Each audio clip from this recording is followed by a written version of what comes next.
Good morning and welcome to All Abilities Homestead. If you're new here, my name is Deb, and my goal is to encourage and inspire you to live your dream life in spite of any physical limitations you may encounter. I've been in a wheelchair for over 25 years now, but I still lead a normal, happy, productive life, and I hope to show tips and ideas on how you can adapt to be able to do anything you want to do. These are my grandsons, and follow us as we share this journey.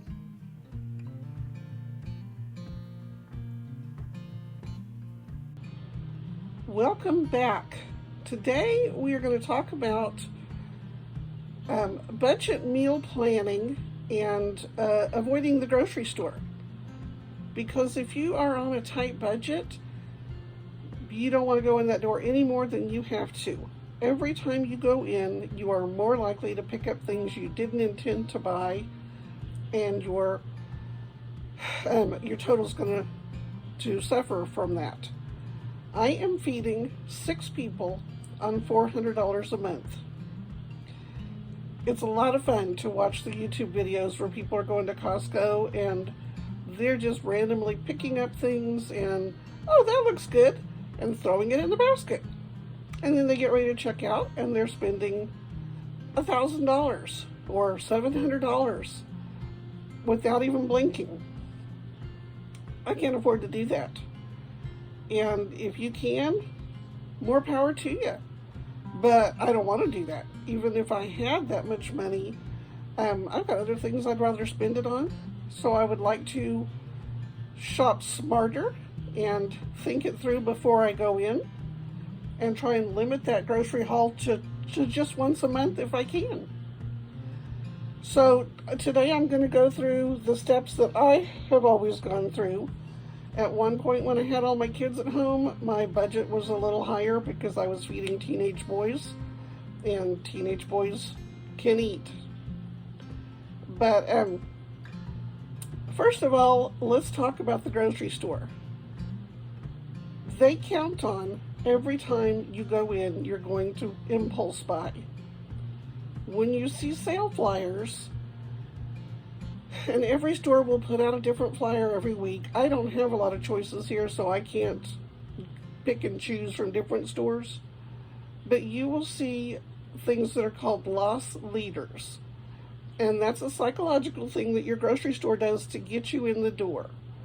They're things that are marked ridiculously low because they know if you come in to buy those items, you're likely to buy another 5 to 10 other items that aren't reduced or maybe even are marked up a little bit in order to offset the loss leaders, because the loss leaders are priced below what they actually pay for it. And so you need to be aware of that. If you see things that are loss leaders, stock up on them. Go and get those items and get out. Don't grab a whole bunch of other things while you're there. Also realize that the end caps are prime location in the grocery store. It does not mean those items are on sale. Oftentimes, companies will pay to have that end cap position so that you're noticing their products and you're more likely to buy those products. They're not necessarily cheaper. So do not automatically grab things on the end cap just because they're out there saying, hey, look at me, look at me. Don't fall into it. So those are things to be aware of at the store. At home, you're going to make a list of what you need, and you're going to get in and get out. Do not buy anything extra than what's on your list. Don't care if there's samples, if it tastes good. That's how you get sucked into going over what your budget actually is. Dave Ramsey will tell you only take cash. That way you can't possibly go over, because you know that you've got to stay in that cash amount.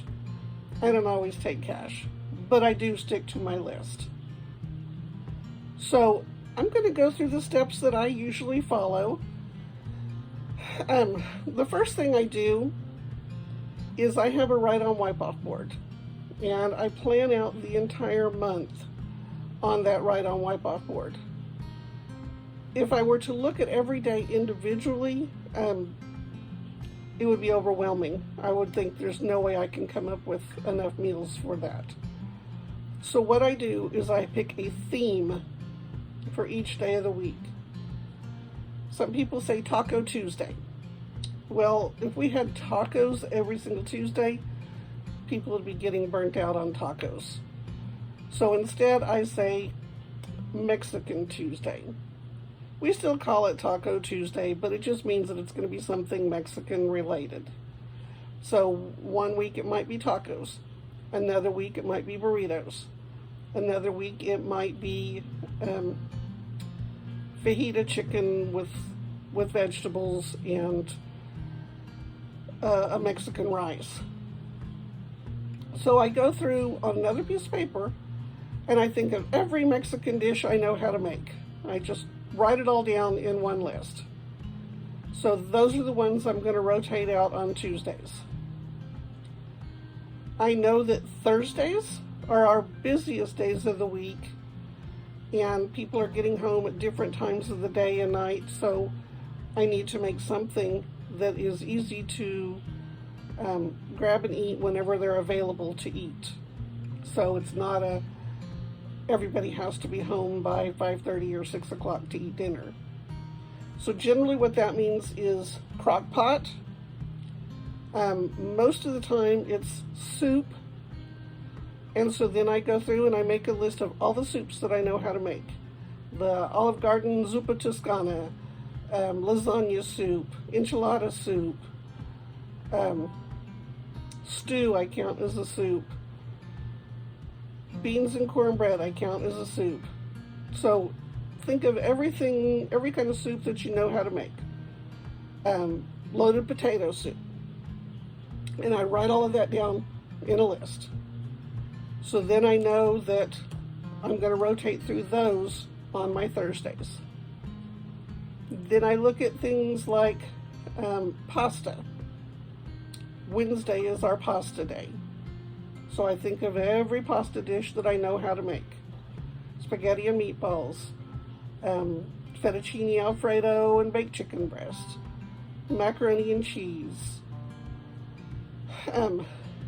Those are just off the top of my head, but there's a lot of pasta dishes.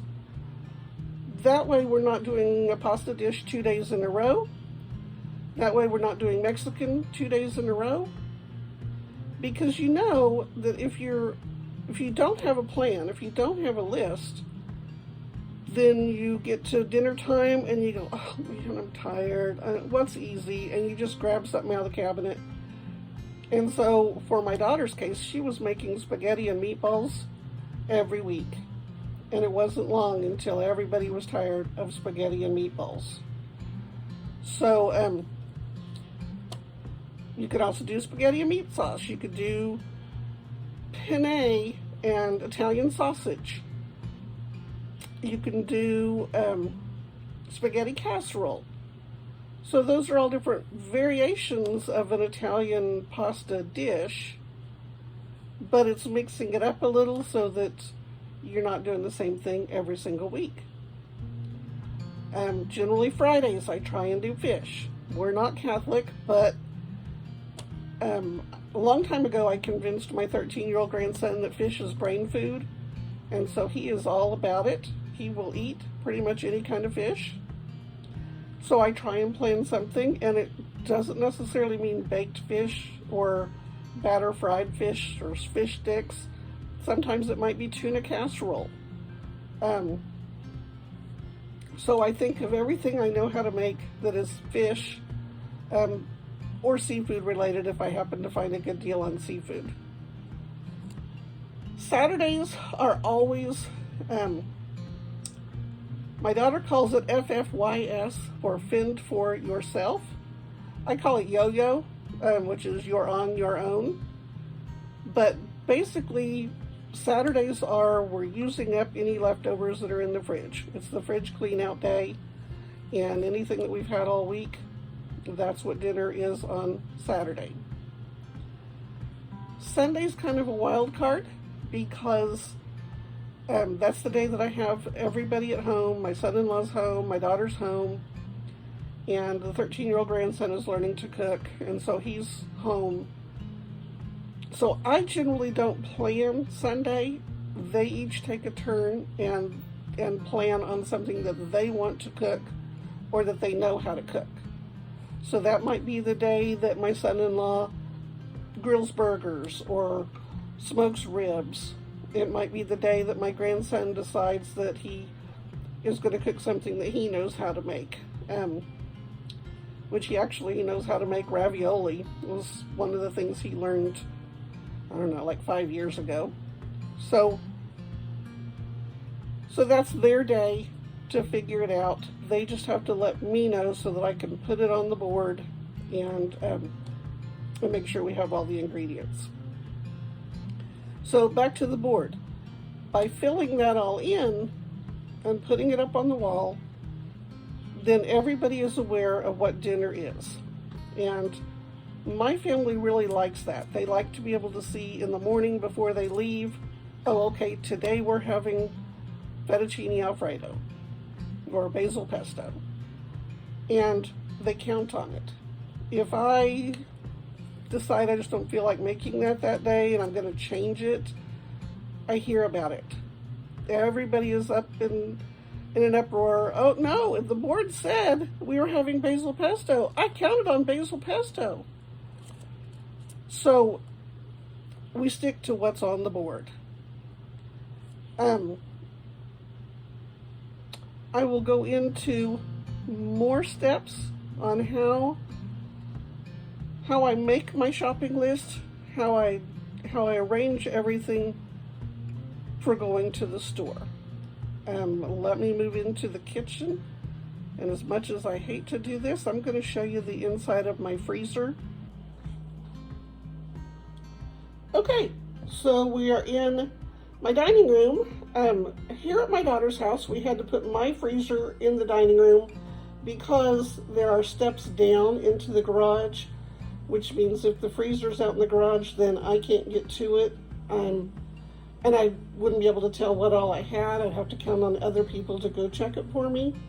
So we have this little nook area in the dining room, and we just put the freezer in here. That way it's easily accessible for me, since I'm the one doing most all the inventory and figuring out where it's all gonna go. So, it's not really organized right now, but I just want to show you. This is a smaller freezer. I did this on purpose because the great big freezers, I can't reach the top shelf. So, 2 years ago, I bought half a cow. This was just big enough to be able to fit half a cow, and for me to be able to reach all the shelves. So, in my freezer, you will see that it's divided up. These little bins are, I think they're called magazine organizers, but I got them at Target or Walmart, I don't remember. But it makes it easy for me to pull it out and be able to get the whole thing. This bin is all Brussels sprouts. So I know that that's Brussels sprouts. This one is broccoli and cauliflower. So I know I can look and see that the bin is full just by looking in here, and I can plan around that. So this second shelf here is all vegetables. I've got peas and carrots back there for throwing into stew. I buy the pepper and onion blend to throw into a lot of things, spaghetti and a lot of things. Top shelf is fish. All of my fish things go up there. I can see somebody put away things for me and put round steak over here to the top. I'll be moving that down because beef goes down. There's top shelf fish, second shelf vegetables. Next shelf down is chicken. And I don't have you in that shot. I'll have to move my camera. So then I have chicken and bacon, and the next shelf down is beef, and the bottom basket is all of my nuts for baking. Okay, so nuts are down here, and you see I've got a lot of nuts. I'm gonna have to do a lot of baking this fall. This shelf, and oh, do I have somebody rearrange stuff on me? This is spaghetti squash. Whenever I catch it on sale, I buy a bunch and do them all at one time and package them up. And so sometimes we will use spaghetti squash instead of spaghetti because it's healthier for you. I'll move those to the door. I buy bacon. I love it when people get in and they don't put things back the way they were. I buy bacon, 4 or 5 packages at a time, because every weekend my son-in-law cooks breakfast for all of us, so I want to make sure I've got a package of bacon.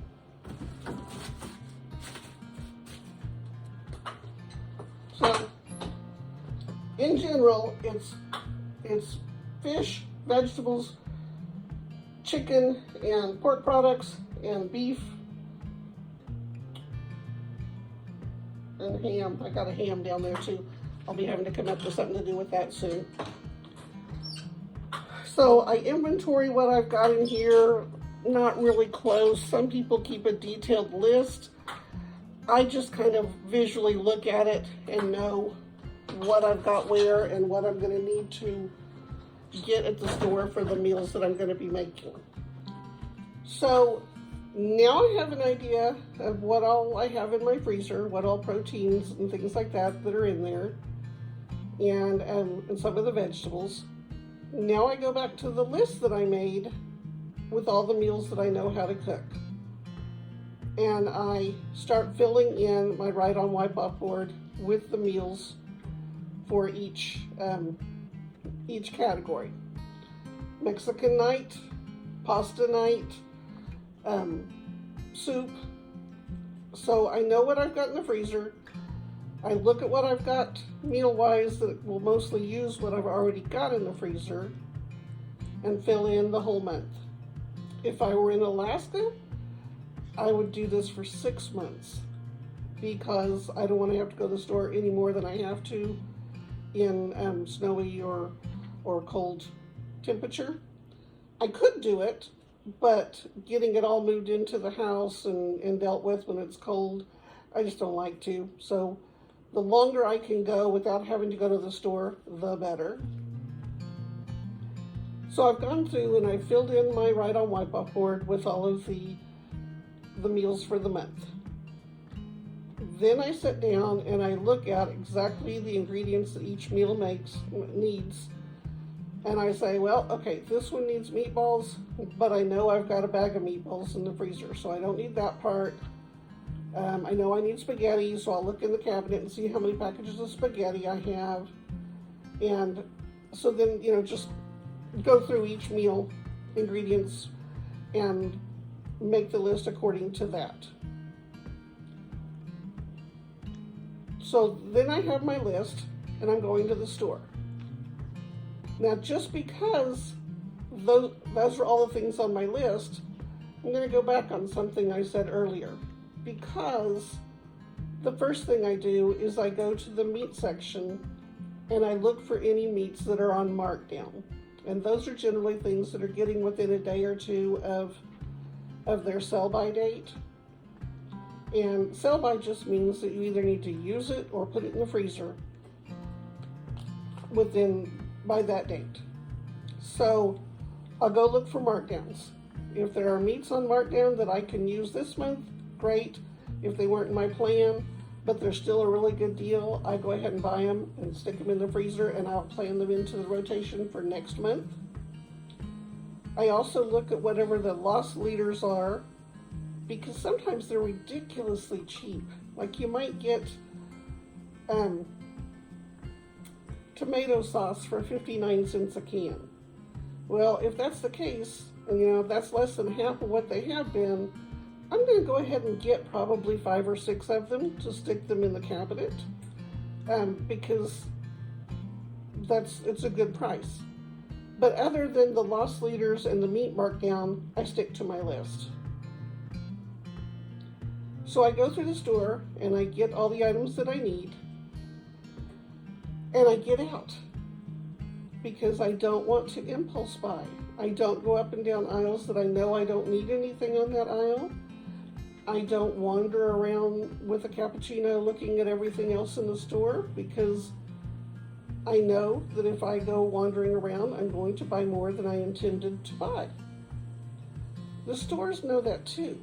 They know that you buy eggs and milk and, for some people, beer. Pay attention to where those items are. They put them at the back of the store for a reason, because then you have to pass everything else in the store to get to them, and you might think of something else that you are going to pick up.